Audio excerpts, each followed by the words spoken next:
bagaimana ini? Mana yang dahulukan ini? Bayar utang atau sedekah?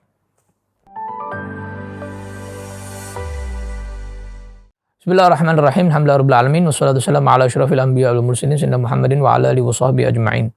Amma ba'd. Banyak tanya nih. Kalau banyak utang, apalagi orang zaman now ya, hobinya utang. Apalagi sudah ada pinjaman online, Masya Allah. Ya, jadi tergiur untuk utang terus. Lalu pas dia kerja, dia dapat gaji, dia punya uang, ya. Kemudian dia tergerak untuk sedekah, untuk infak, gitu ya. Bagaimana ini? Mana yang dahulukan ini? Bayar utang atau sedekah? Maka diperinci di dalam fikih itu diperinci yang lebih utama adalah untuk membayar hutang, karena bayar hutang hukumnya wajib, sedekah hukumnya sunnah. Ini lebih utama kalau dia ada harapan dari arah yang lain untuk bayar hutang. Tapi kalau dia tidak ada harapan selain uang yang mau disedekahkan ini untuk bayar hutangnya, misalnya dia sangat minim banget ekonominya, tidak diharapkan dari arah yang lain untuk membayar hutangnya kecuali dari yang mau dia sedekahkan ini, ya nggak boleh dia sedekahkan ini. Harus buat bayar hutang ini. Misalnya besok harus menafkahi istrinya, ya harus menafkahi istrinya. Dia nggak ada lagi kecuali ini buat nafkahi istrinya. Bentar lagi subuh ini, bentar lagi ibaratnya bentar lagi masuk besok misalnya buat menafkahi istrinya.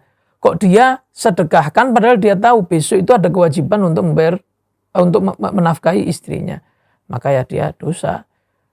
Karena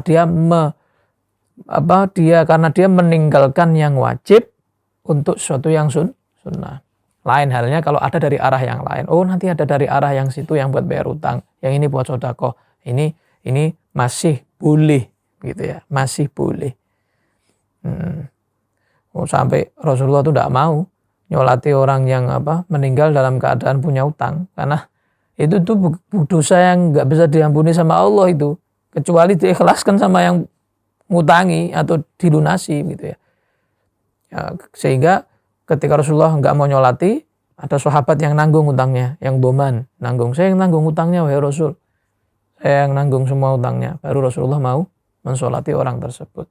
Jadi walaupun orang meninggal mati syahid, orang meninggal bagaimanapun meninggalnya, sudah meninggal lagi sholat, meninggal lagi apa, kalau dia masih punya utang, harus dosanya utangnya ini nggak bisa diampuni kecuali diikhlaskan sama yang utangi, gitu.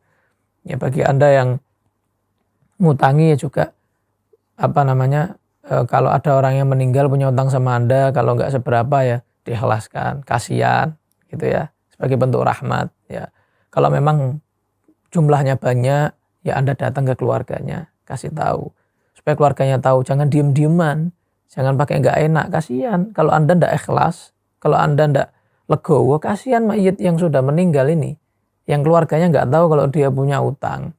Kasih tahu kalau antara Anda mengikhlaskan, merelakan, atau antara Anda beritahu kepada keluarganya supaya bisa melunasi utangnya orang yang sudah meninggal ini, supaya dia tidak kasihan nanti di akhirat, gitu ya. Ya, wallahu a'lam bishawab. Shallallahu alaihi wasallam. Alhamdulillah rabbil alamin.